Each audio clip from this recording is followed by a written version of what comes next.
하나님의 말씀 시편 51편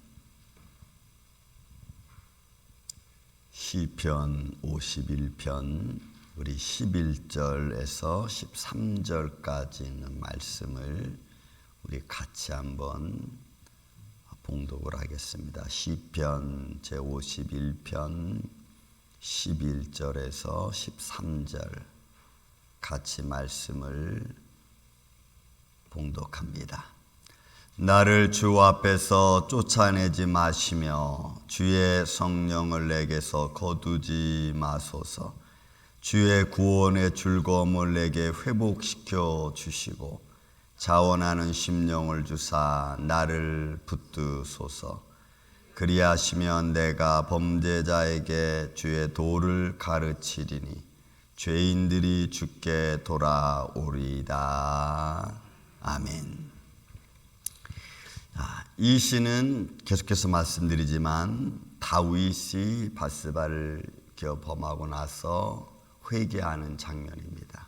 그 회개하는 장면에서 주님께서 그 앞서 우리가 16절부터 시작되어지는 그의 회개를 통해서 하나님이 나를 버리지 마옵시고 나를 주의 성령으로 정결한 영으로 본문에 있는 말씀으로 정한 마음으로 나를 창조해 놓으시고 다시 돌려놓는 거죠. 회복되어지는 거죠. 그러면 이제 내가 어떻게 하겠다고 하는 다짐까지 고백하는 시로 되어져 있는 걸 우리가 보게 됩니다. 한번 계속해서 말씀 봅니다. 나를 주 앞에서 쫓아내지 마시고, 여러분 이 쫓아내지 말라라고 하는 이 살라크라고 하는 것은 쫓아내다는 것은 던져버리는 겁니다. 던져버린다는 의미가 가지고 있는 아주 중요한 미닝은 내가 너를 멸시한다는 의미가 있어요. 내가 너를 멸시하고 내가 너를 싫어하기 때문에 내가 너를 던져버린다는 거예요. 여기 R이라고 하는 단어도 그런 의미가 있죠. 지금 그렇게 하지 말아달라는 거예요. 그러니까 내가 여러분 헬라어의 히브리어의 그런 부정사들 통해서 이 R이라고 하는 단어는 지금 하지 말라는 거예요. 지금 그렇게 하지 말라는 이 단어 속에는 다윗이 하나님 앞에 고백하면서 지금 하나님이 나를 쫓아내지 말아달라는, 나를 던지지 말라다는, 지금 나를 하나님 멸시하지 말아달라는 거예요. 왜요? 죄 가운데 있고 그 죄가 내 눈앞에 있는 상황 속에서 자기가 견딜 수 없거든. 근데 그 죄로 말미암아 하나님 나를 내던지지 말라는 거예요. 그러니 여러분 지금 다윗은 얼마나 진지하게 현실적으로 하나님 앞에 회개하고 있는 것임을 우리가 알 수가 있죠. 과거에 내가 이런 죄를 졌습니다. 과거에 내가 이렇게 잘못했습니다. 하나님 죄송합니다. 제가 이러지 않겠습니다. 이게 아니고 지금 죄가 나를 너무나 크게 누르고 하나님 앞에 서 있는 그 내 모습이 죄로 말미암아 견딜 수 없으니까 그러면 내가 마치 죽을 것 같은 거예요. 그러니까 하나님 지금 나를 버리지 마라. 이 현실을 지금 다윗이 지금 고백하고 있는 겁니다. 그리고 말씀하시면서 주의 성령을 내게서 이 거두지 말라. 제가 이제 말씀드린 이 거두지 말라는 말도 여러분 똑같은 거예요. 라카라는 이 단어는 하나님이 택업 해버리는 거 많은 거예요. 넌 get away, 너 나가버려라. 그러니까 내가 너를 눈앞에서 지금 당장 쫓아내버리고 당장 나가버려라. 그렇게 하지 말라는 거예요. 그러니까 성령을 내 안에서 그렇게 하면은 자기는 견딜 수가 없는 거죠.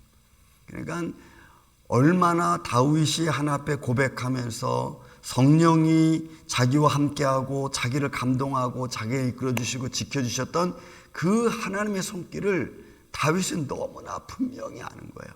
그게 여러분 시편 23편 고백 아닙니까? 내가 사망의 음침한 골짜기를 다녀도 해를 두려워하지 않을 정도로 하나님이 자기를 지켜주시고 인도해 주시고 또 원수의 목전에서 내게 상을 베푸신 하나님의 손길, 사울 왕로부터 10년 동안 도망다니면서 여기 숨고 저기 숨고 숨을 때마다 그에게 많은 하나님의 도움이 있었잖아요. 그렇지만 그 하나님의 도움의 손길이 자기를 지켜주시고 오히려 자기를 쫓는 대적자들을 향하여 칠 수 있는 기회를 자기한테 주시는 것을 너무나 많이 느꼈거든 다윗은. 그러니까 성령이 자기와 함께 계시고 지켜주시는 이 놀라운 역사를 체험한 다윗이 고백하는 거예요. 하나님의 거룩한 역사, 성령을 내게서 거두지 말아라. 이것도 R이란 말이에요. 지금 걷어가지 말아달라는 거예요. 그러면 만약에 그렇게 되면은 자기는 견딜 수 없는 거죠. 여러분, 우리는 그런 거 느끼십니까? 여러분, 사사기 16장 13장부터 시작되어지는 이야기 하나가 있습니다. 그게 삼손 이야기입니다. 근데 16장에 가서 삼손이 들라에게 하나님과 자기만의 언약을 깨죠. 내게 힘이 어디서부터 나오는지.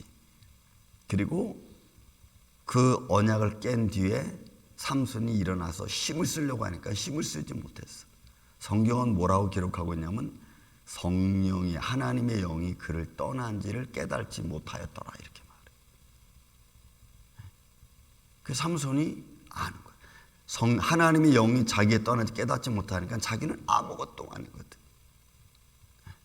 그러니까 성령이 나와 함께 있을 때의 모습과 성령이 나를 떠난 뒤의 모습은 너무나 다른 거예요. 육신적으로는 변함이 없는 것 같은데 그러나 삶의 방향은 완전히 다른 거예요.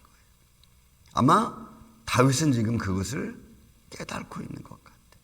그래서 나를 주 앞에서 쫓아내지 마시며 주의 성령을 내게서 거두지 말아달라고 다윗이 아주 진지하게, 정말 진지하게 고백하는 거예요. 그뿐만이 아닙니다. 여러분, 12절에도 주의 구원의 즐거움을 내게 회복시켜 주시고, 여러분, 이 회복은 다시 원점으로 돌아오는 거예요. 내가 죄 짓기 전으로. 그러니까 다윗이 지금 죄 짓고 난 후에 자기의 모습을 바라보고 죄 짓기 전의 모습이 하나님 성령 함께 했던 것을 너무나 아주 정확하게 구분하는 거예요. 이 회복은 그래서 다시 하나님과 나와 예전의 관계로, 죄가 들어오기 전에, 내가 죄 가운데서 하나님의 영광을 가리기 전에 내 모습으로 나를 다시 돌아오게 해달라는 거예요. 그런데 여러분 보세요. 우리는 죄를 짓고 나면 죄의 흔적이 남아있잖아요. 내가 지금까지 걸어온 흔적들을 지울 수가 없습니다. 그걸 지울 수 있는 유일한 방법은 그걸 내가 인정하고 다시는 그렇게 하지 않는 것 외에는 없어요. 근데 우리는 내가 지나온 과정을 인정하지 않으면, 그러면 그것은 끝까지 나를 괴롭히는 아픔이 될 거예요. 그러니까 주의 구원의 즐거움을 회복시켜달라는 것은 다시 내가 주님의 원상태로 가서 주님이 내게 주신 은혜를 따라 내가 즐거워하고 기뻐했던 그 아름다운 모습, 그리고 자원한 심령을 주사 나를 붙들어 달라는, 여러분, 이 나를 붙들어 달라는 샤마크라고 하는 단어도, 여러분, 하나님 나를 의지한다. 원래는 의지한다는 거예요. 의지한다는, 내가 주님을 의지한다는 거니까 마치 의지한다는 것은 이와 같아요. 이 구약 시대 때 제사장들이 내 죄를 고백하기 위해서 하나님 앞에 장막에 나올 때 동물을 가고 나오잖아요. 그 동물에게 제사장들이 안수하고 자기가 동물을 잡고 안수합니다. 이것은 뭐가 되냐면 그 동물과 내가 하나 된다는 의미거든. 여기서 나를 붙드서란 말은 하나됨을 말해. 하나됨. 샤마크라는 게 하나됨을 말해. 마치 내 죄를 짊어진 동물이 죽는 것처럼. 그래서 나와 동물이 그 순간에 하나가 되는 것처럼 하나됨을 말해. 그러니까 하나님 나를 붙들어 주세요라는 것은 하나님과 내와 다시 하나가 되기를 원합니다. 그러니까 성령이 나를 떠나지 말아달라는 거죠. 그러니까 얼마나 다윗이 자기 아픔을 진지하고 그리고 정말 자기의 전부를 들여서 고백하고 회개하는지를 우리 알 수가 있어요. 그러면 우리는 지금 하나님과 어떤 관계를 맺기를 원하는가? 나는 어떤 모습을 하나님께 회개하고 하나님의 어떤 손길을 나는 바라고 있는가? 여러분, 그러니까 대충 회개하고 뭐 이 정도면 되겠지. 뭐 하나님, I'm sorry. 여러분, 그런 모습 가지고는 여러분 철저한 만물을 창조하신 모든 어떤 그 질서보다도 정확하신 하나님 앞에 우리는 어떤 기도를 드려야 될까요? 하나님이 기뻐하시는 심령이 상한 기도, 그죠? 진지하게 하나님을 인정하는 기도. 그 인정하는 하나님 앞에 나는 죄인일 수밖에 없는 죄인의 모습을, 자세를 갖추는 게, 그런 마음을 갖는 게 여러분 중요하다는 거죠. 그러니까 이런 다윗의 회개를 우리가 진지하게 보면서 과연 내가 하나님 앞에 어떤 모습으로 지금 살아가고 있고 내가 어떤 실수했을 때 어떤 마음으로 내가 주님 앞에 회개하고 있는가, 내 자신을 좀 바라볼 수 있는 거예요. 그리고 다시는 똑같은 결과를 내가 만들지 않는 겁니다. 왜? 나를 내게 회복시켜 달라고 하는 기도니까. 이거는 원점으로 다시 가는 거거든. 자, 그 다음에 이제 이 다윗이 하는 13절의 말씀은 또 다릅니다. 자, 그리하면 내가 범죄자에게, 범죄자는 그야말로 그냥 범죄자입니다. 죄로 말미암아 하나님께 떨어나간 자, 죄 속에 거하는 이런 자를 말해요. 주의 도를 가르치는, 여러분, 그러니까 범죄자에게 주의 도를 가르친다는 것은 엄청나게 어려운 일입니다. 여러분, 믿지 않는 사람에게 믿음을 보여준다는 것은 이거는 쉬운 일이 절대로 아니에요. 그거는 시간이 걸리는 문제고 또 하나님의 역사가 지속적으로 이루어져야 될 아주 중요한 문제라고. 그런데 지금 다윗은 하나님 나를 이렇게 회복시켜주면 내가 그런 범죄자들에게 내가 교육하고 훈련시키겠습니다라는 것이 가르치다는 말이야. 라마하드라는 것이 그런 거예요. 그러니까 자기는 내가 이런 하나님의 도움을 받고 위로를 받았으니까 이제 내가 그걸 가지고 정말 하나님을 믿지 않는 자들에게, 범죄자들이 가서 내가 하나님 말씀을 교육하고 내가 그들을 가르치겠습니다. 이거는 그들에게 삶의 본이 되는 거죠. 그러면 저와 여러분은 어떤 모습이에요? 하나님 앞에 회개한 자의 모습은 바로 여러분, 우리가 믿지 않는 사람들에게 그 예수 그리스도를 증거하는 본이 되어야 되는 거예요. 여러분, 이런 모습은, 그래서 이런 말씀을 우리가 가만히 보면 무서워요. 왜? 너무나 나하고 내가 지금 믿는 예수님하고 동떨어진 말씀을 하는 것 같은 느낌이 딱 들어요. 제가 어제 저녁에 신방 가면서 제가 우리 그 부인한테, 사라 엄마한테 그런 얘기 했습니다. 여보, 내가 지금 믿는 이 믿음이 올바른 믿음일까? 내가 지금 하나님을 이렇게 믿고 있는 게 이게 옳은 걸까? 이보다 더 좋은 방법이 또 있을까? 그런 생각을 종종 합니다. 왜냐하면 성경이 말씀해주고 있는 교육과 삶이라는 것은 정말 어찌 보면 우리가 감당하지 못할 만큼 아주 진지하고 본질적인 이야기를 우리에게 들려주니까 가끔은 이거 나는 이렇게 지금 못 살고 있지는 않나, 이런 두려움이 털컥 걸려요. 털컥 걸려요. 여러분, 우리가 범죄자들한테 예수 그리스도를 전하는 거 쉽습니까? 믿지 않는 사람에게도 믿음의 모습을 보여주는 것조차도 힘들고 어려운데, 근데 다윗은 지금 그 이야기를 하는 거예요. 만약에 나를 이렇게 하나님께 성령 거짓말고 나 쫓아내지 마시고 나를 하나님 회복시켜주면 내가 범죄자들에게 가서 내가 예수 그리스도 주님의 도를, 말씀을 가르치겠습니다. 그거로 끝나지 않고 그러면 어떻게 해요? 죄인들이 주께 돌아오리이다. 왜? 내가 그렇게 하나님 말씀을 그들에게 전하면 그들이 보고 알고 깨달아 주께 돌아올 정도로 해야 되니까 다윗의 이 고백은요, 그냥 자기 욕심은 하나도 없어. 그러니까 죄로 말미암아 자기가 깨닫고 하나님 앞에서 고백하는 다윗의 이 모습은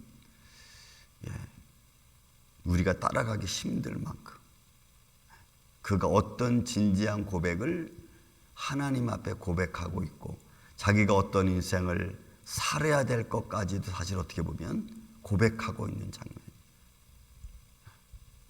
그러니 다윗의 인생이 그 이후로부터 여러분 달라지잖아요. 삶이 달라지거든. 왜냐하면 그 죄의 무게를 깨달은 다윗이에요. 그래서 여러분 시편 다윗의 고백들을 쭉 보다 보면은 그가 하나님 안에 살아가는, 하나님을 하나님으로 영광스럽게 표현하는 말들은 우리가 감히 정말 생각하지도 못할 만큼 영원하신 하나님. 그 앞에 있는 내 모습은 먼지와 같은 정말 존재, 그것도 감사한 거죠. 먼지와 같은 존재인 자기를 표현하는 것, 그것도 감사한 거예요. 그나마 먼지라는 표현까지라도 자기는 하나님께 감사하는 거죠. 그런 마음을 과연 우리는 하나님 앞에서 갖고 있는가? 너무 하나님 앞에 우리는 교만한 마음을 갖고 살아가고 있지는 않은가? 너무나 자신만만하게 살아가고 있지는 않은가? 사랑하는 이 아침의 성도 여러분, 세상은 이런저런 모습으로 우리의 삶에 많은 변화를 가져오고 우리는 그런 것들을 보고 느끼고 살아갑니다. 하나님을 영화롭게 하는 삶의 과정 하나하나를 우리는 마음속에 깊이 새겨서 정말로 그 하나님 앞에 있는 내 모습을 한치 오차도 없이, 저는 모릅니다. 그렇잖아요. 여러분들이 저를 모르듯 저도 여러분들을 모릅니다. 하지만 하나님 앞에는 여러분들 개개인은 진실하게, 그리고 순수하게, 그리고 말씀대로 여러분들이 고백하고, 또 그렇게 내가 하지 못할 때는 예수님, 하나님 죄송합니다, 내가 이렇게 연약합니다 라고 고백하며 하나님의 거룩함을 잘 지켜갈 수 있는 이 아침에 저와 여러분 되시기를 예수님의 이름으로 축원을 드립니다. 사랑과 은혜가 많으신 아버지 하나님 감사합니다. 믿음의 길을 걸어가는 삶의 과정 속에 좁은 길은 참 힘들고 어렵습니다. 죄가 내 눈앞에 있어 그 죄의 무게로 인하여 힘들어하는 다윗의 고백을 바라봅니다. 그러면서 하나님의 회복을 기다리고 또 하나님의 성령의 도우심을 기다리는 다윗, 그리고 그 성령의 은혜를 따라 또한 자기는 마땅히 감당해야 될 삶의 모습들을 아버지 오늘 우리가 들으면서 우리의 삶도 이런 다윗의 이 진지한 믿음의 고백처럼 우리가 회개하고 주님 앞에 서서 하나님의 영광을 드러낼 수 있는 주의 종들이 되게 하여 주시옵소서. 힘이 연약하고 부족한 우리들입니다. 때마다 일마다 주님께서 돕는 은혜를 더하여 주셔서 어디를 가든지 주님 사랑하는 마음 하나만 가지고 달려갈 수 있도록 주님 도와주시고, 그럴 때마다 오늘 주님께서 다윗의 고백처럼 우리를 회복시켜 주셔서 성령의 능력으로 우리를 붙들어 주옵소서. 오늘도 이 아침부터 잠자리에 드는 순간까지 우리와 함께하여 주시옵기를 원하오며 사랑이 많으신 예수님의 이름으로 기도하옵나이다. 아멘. 하늘에